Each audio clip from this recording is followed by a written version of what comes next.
aflição daqueles dias, o sol escurecerá, e a lua não dará a sua luz. As estrelas cairão do céu, e as potências do céu serão abaladas. Então aparecerá no céu o sinal do Filho do Homem, e todas as tribos da terra se lamentarão, e verão o Filho do Homem vindo sobre as nuvens do céu, com poder e grande glória. E ele enviará os seus anjos com rijo clamor de trombeta, os quais ajuntarão seus escolhidos desde os quatro ventos, de uma a outra extremidade dos céus. Aprendei, pois, esta parábola da figueira. Quando já os seus ramos se tornam tenros e brotam folhas, sabeis que está próximo o verão. Igualmente, quando virdes todas estas coisas, sabei que ele está próximo às portas. Em verdade vos digo que não passará essa geração sem que todas essas coisas aconteçam. O céu e a terra passarão, mas as minhas palavras não hão de passar. Porém, daquele dia e hora, ninguém sabe, nem os anjos do céu, nem o Filho, mas unicamente meu Pai. E como foi nos dias de Noé, assim será também a vinda do Filho do Homem. Porquanto, assim como nos dias anteriores ao dilúvio, comiam, bebiam, casavam, davam-se em casamento, até o dia em que Noé entrou na arca. E não perceberam até que veio o dilúvio e os levou a todos. Assim será também a vinda do Filho do Homem. Então, estando dois no campo, será levado um e deixado o outro.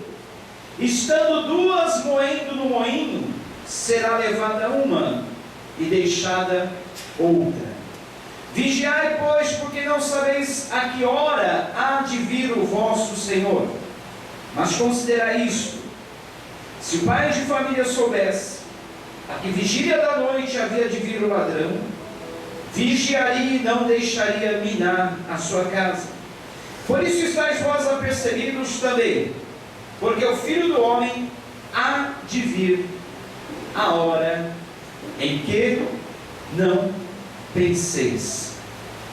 Curvemos nossas cabeças e oremos ao Senhor. Senhor nosso Deus, nessa noite que estamos aqui reunidos, como igreja, família tua, filhos em volta da tua mesa, temos necessidade, Pai, de conhecer a Ti, de ouvir a Tua voz, temos necessidade de relacionarmos contigo, temos necessidade de nos alimentarmos da Tua palavra.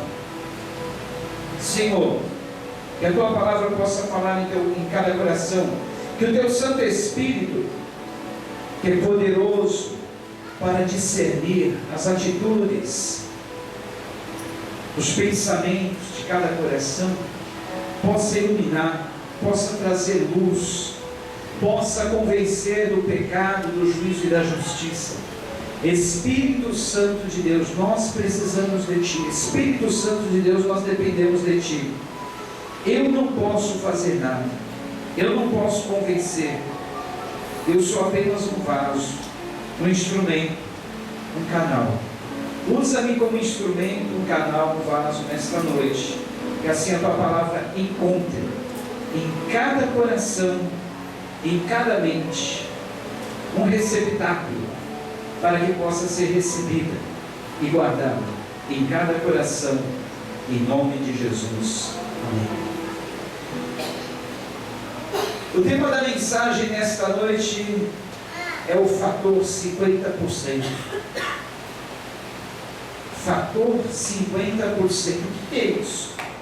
Nós percebemos no texto lido, e outro texto que eu pretendo ler até o final, o Senhor Jesus falando sempre em dois. Então, versículo 40: dois estarão no campo, será levado um e deixado o outro. Estando duas moendo no moinho, será levada uma e deixada outra. Percebe, meus queridos, que aqui fala-se em duas pessoas, tanto duas pessoas trabalhando no campo, como duas pessoas moendo no moinho. Talvez uma linguagem curiosa para nós, porque a Bíblia fala tanto em campo ou moinho, diferente nos dias de hoje. Naqueles dias, a tarefa principal, a área que as pessoas mais trabalhavam é a área do campo. A cultura judaica daqueles dias era uma cultura basicamente agrícola, de criação de ovelhas. Então aqui, por isso que a Bíblia tanto fala em pessoas trabalhando no campo, pessoas trabalhando no moinho. Mas se a Bíblia fosse escrita nos dias de hoje, ela ia dizer, duas pessoas estavam trabalhando numa fábrica, uma foi levada, a outra deixada. Duas pessoas estavam trabalhando no escritório, numa loja, uma foi levada e outra deixada. Mas o que é importante ressaltar aqui é o fator 50%.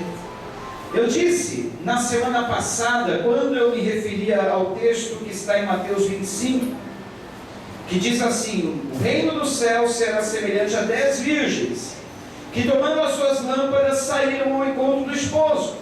5 delas eram prudentes e 5 loucas. Mateus 25, 2. As loucas, tomando as suas lâmpadas, não levaram azeite consigo, mas as prudentes levaram azeite em suas vasilhas com as suas lâmpadas. E tardando o esposo, tosquenejaram todas e adormeceram. Mas à meia-noite ouviu-se um clamor. Aí veio o esposo, saiu-lhe ao encontro. Então todas aquelas virgens se levantaram e prepararam as suas lâmpadas. E as loucas disseram às prudentes: dai-nos do vosso azeite, porque as nossas lâmpadas se apagam. Mas as prudentes responderam, dizendo: não seja caso que nos falte a nós e a vós, e de antes aos que vendem, e comprai-o para vós. E tendo elas ido comprá-lo, chegou o esposo, e as que estavam preparadas entraram com ele para as bodas, e fechou-se a porta. E depois chegaram também as outras virgens, dizendo: Senhor, Senhor, abre-nos. E ele respondendo disse: em verdade vos digo que vos não conheço. Vigiai, pois, porque não sabeis o dia nem a hora em que o Filho do Homem há de vir. Novamente, a mesma exortação: vigiai, pois não sabeis a que dia e hora há de vir o noivo, ou o Senhor Jesus Cristo. Os irmãos percebem nesta parábola também o fator 50%? Eram 10 virgens. Para vocês lembrarem do que foi falado domingo, um casamento judaico durava uma semana. E durante aquela uma semana, era feita uma grande festa, antecedida por um cortejo nupcial. Nesse cortejo nupcial, 10 virgens carregando lamparinas acesas faziam danças, antecediam o noivo à sua entrada, para que ele recebesse a sua noiva. Só que o noivo geralmente dizia mais ou menos uma data aproximada que deveria chegar. Vocês sabem que naquele tempo as viagens eram mais difíceis do que nos dias atuais. Hoje a gente pega um ônibus, sabemos exatamente que horas vamos chegar no nosso destino. Ou pega-se um avião, sabe-se que horas chegará a pessoa naquele destino. Mas naquele tempo, as viagens difíceis, os itinerários não muito certos. Então ele dizia assim: olha, daqui uma semana, daqui um mês, eu estarei chegando para minhas bodas, as minhas núpcias. Aguardem. Então, era dever daquelas virgens que iriam fazer aquelas danças, fazer aquela espécie de procissão com as suas lamparinas acesas, estarem preparadas. Só que não sabiam exatamente o dia exato e nem a hora. E a parábola fala que eram 10. 5 delas estavam preparadas, atentas, vigilantes, portavam azeite em suas lamparinas e estavam devidamente preparadas para aguardarem o noivo. Só que 5 delas eram imprudentes, ou loucas, ou nécias, como diz a palavra. Não estavam preparadas. As suas lamparinas não portavam azeite.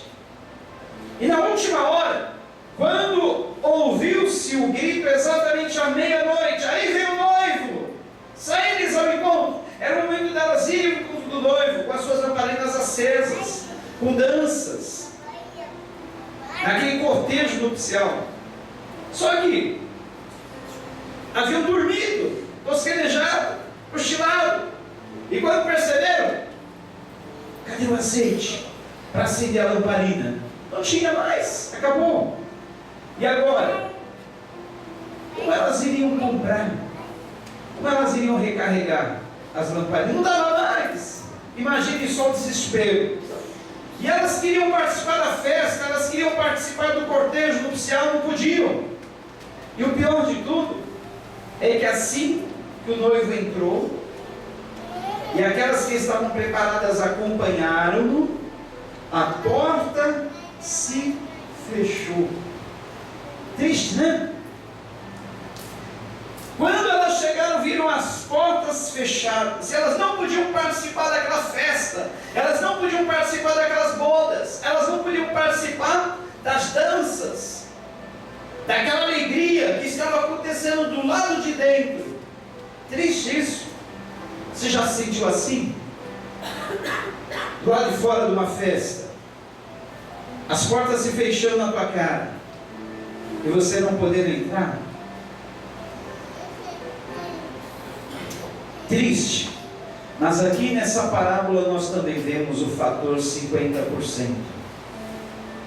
E o fator 50% nada mais é do que aquilo que eu falei domingo passado, se é que vocês lembram.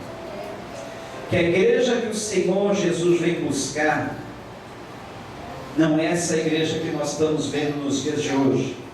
Uma igreja que só corre atrás das bênçãos, dos milagres urgentes, das curas urgentes, da prosperidade, do carro novo, da nova casa, do sucesso na vida.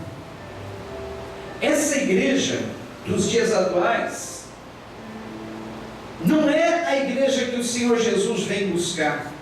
Porque essa igreja dos dias atuais é uma igreja que está preocupada consigo mesmo, conforme nós vimos na peça.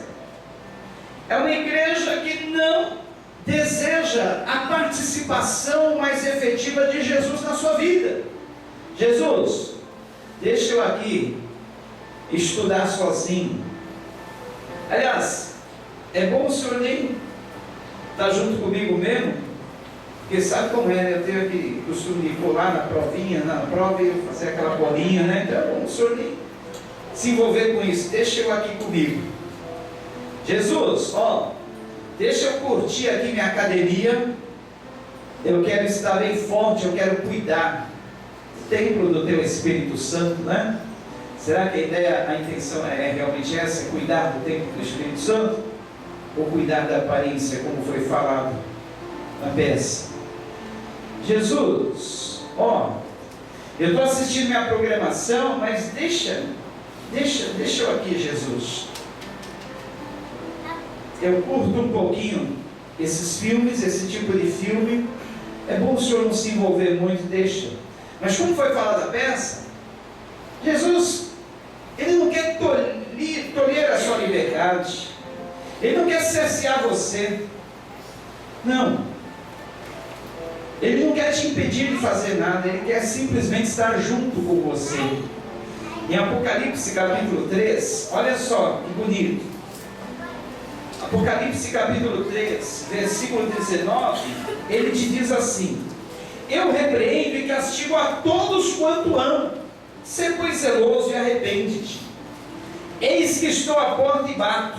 Se alguém ouvir a minha voz e abrir a porta, entrarei em sua casa e com ele cearei, e ele comigo. Ao que vencer, lhe concederei que se assente comigo no meu trono, assim como eu venci e me assentei com meu Pai no seu trono.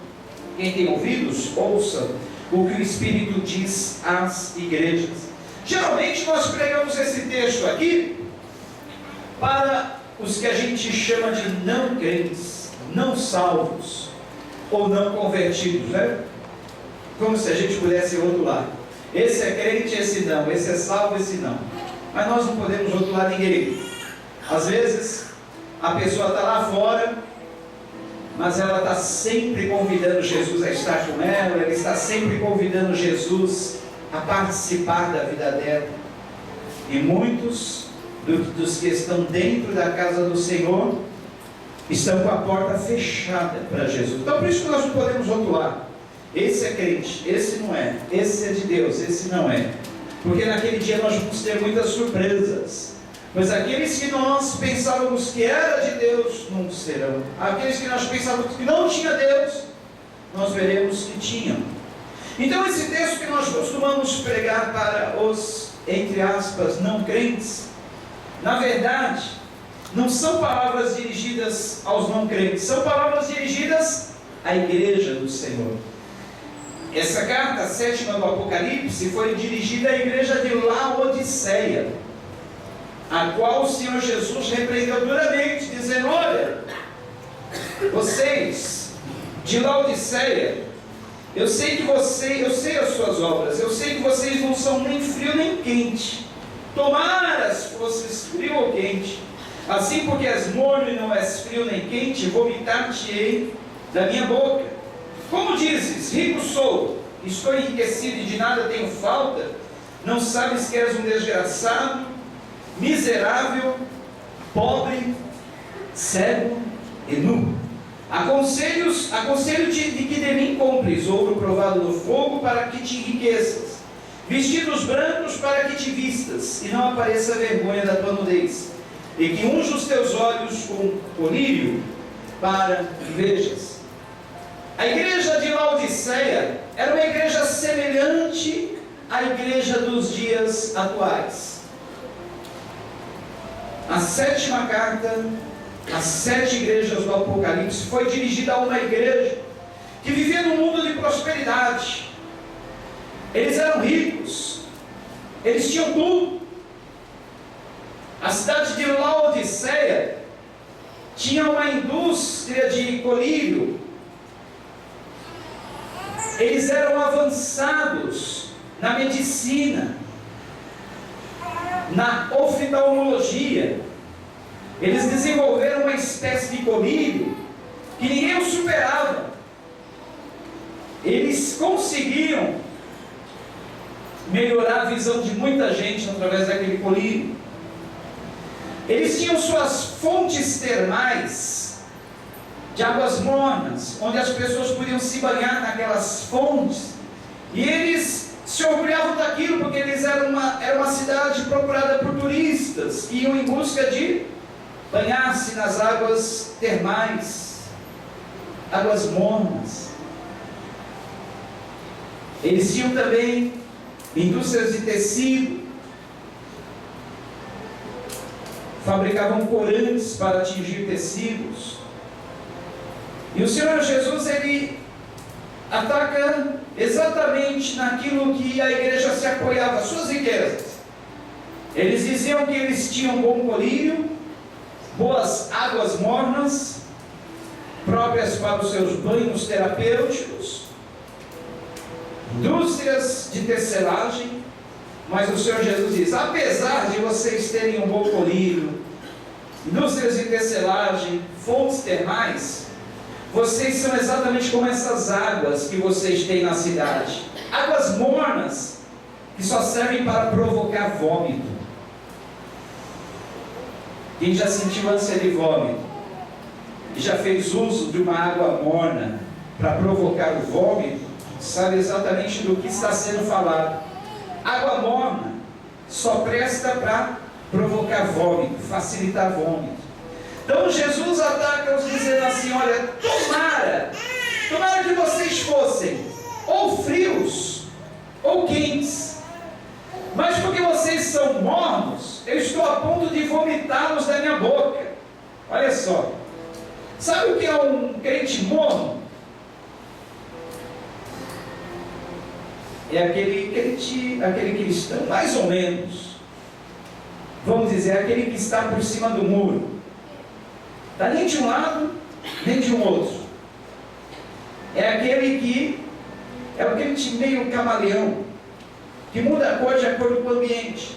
Se ele está numa roda no meio dos amigos, ele disfarça, ele dá a risadinha das piadas sujas, ele entra no vocabulário, ele não quer se comprometer, dizendo que ele é de Jesus, porque ele tem medo que outros vão caçoar dele. Ele é aquele crente tal como Pedro, quando negou a Jesus. Estava no meio da roda dos escarnecedores, se aquecendo, e quando lhe perguntaram: você não é um deles? Ele disse: eu não, eu nunca conhecia esse homem, nunca conheci Jesus. Na verdade, ele havia andado 3 anos com Jesus, mas na verdade viu coisas maravilhosas, milagres acontecendo, participou de pescas miraculosas, mas na verdade ele não conhecia Jesus em sua essência como Filho de Deus. Ele simplesmente via Jesus como um libertador político. E quando nós não conhecemos a Jesus verdadeiramente como ele deve ser conhecido, é assim. Vemos em Jesus um cara legal, um bom líder religioso, um cara líder de uma religião que vale a pena até seguir. Quando nós não conhecemos verdadeiramente a Jesus, vemos em Jesus uma figura que pode nos dar status, que pode nos dar posição, que pode até realizar nossos sonhos através da nossa fé nele, que pode nos dar prosperidade, que pode nos dar proteção. Vemos Jesus como um talismã, vemos Jesus como um amuleto da sorte, vemos Jesus como um bom mestre que transmite bons ensinos, vemos Jesus como um cara que deixou boas palavras para nós seguirmos. Mas será que realmente nós o vemos como o Filho de Deus, que deu a sua vida por nós, para que mediante o seu sacrifício, a fé no seu sacrifício, nós tenhamos o perdão para os nossos pecados? Isso é conhecer a Jesus. Mas quando nós não conhecemos verdadeiramente a Jesus, somos como crentes mornos, nem frios, nem quentes, mornos, nem de um lado, nem do outro, em cima do muro. Aquela pessoa que quer continuar com a sua vida, fazendo as mesmas coisas que faz, vivendo do mesmo jeito que faz, mas tentando seguir Jesus, não muito de perto, mas de longe, como Pedro estava seguindo. É legal esse tipo de vida, é jóia. As pessoas olham e dizem: olha, é um cristão, ele vai para a igreja, ele carrega uma Bíblia, de vez em quando ele fala palavras boas. Olha, eu me simpatizo daquela pessoa, ele se diz um seguidor de Cristo. Legal, mas só que se você não conhece Jesus verdadeiramente como Filho de Deus, não vale nada isso. Ele olha para você e diz assim: olha, eu estou com vontade de vomitar você da minha boca, você está sendo intragável, você não se decide, você não toma posição, você quer me seguir, mas ao mesmo tempo você quer fazer as mesmas coisas que todo mundo faz. Você quer me seguir, mas você quer viver também o seu estilo de vida. Você não quer que eu me envolva contigo, você não quer que eu participe das suas coisas, você não quer que eu fique lado a lado com você, você não quer que eu fique em você, você não quer, na verdade, um comprometimento maior. E esse tipo de coisa Jesus olha e diz: não serve. 50% não serve, tem que ser 100%. Mas pastor, não dá para ser 100%, pelo menos tente. Porque tem aquela